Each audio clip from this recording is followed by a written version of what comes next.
આ માર્ગ અંબાજીથી દ્વારકા વચ્ચેનો માર્ગ છે, જે 4 લાઇન રસ્તો હોવાથી અહીં ટ્રાફિકની સમસ્યા સર્જાતી નથી. અમુક અંતરે ઘણા બધા સ્પીડ બ્રેકર બનાવવામાં આવેલ છે, જેથી કોઈ પણ વાહન ફૂલ ઝડપે આ ઢાળ ઉતરે નહીં, તેથી એક્સિડન્ટ થતું અટકે છે. આ માર્ગ ત્રિશુલિયો ઢાળ તરીકે ઓળખાય છે. અહીં વાહન ધ્યાનથી ચલાવવું પડે છે. જો બ્રેક ફેલ થઈ તો જીવથી ગયા.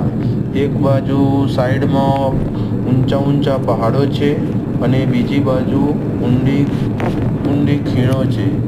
જો બ્રેક ફેલ થઈ તો જોખમ છે. તો આ રસ્તા ઉપર જવું ધ્યાનથી જવું.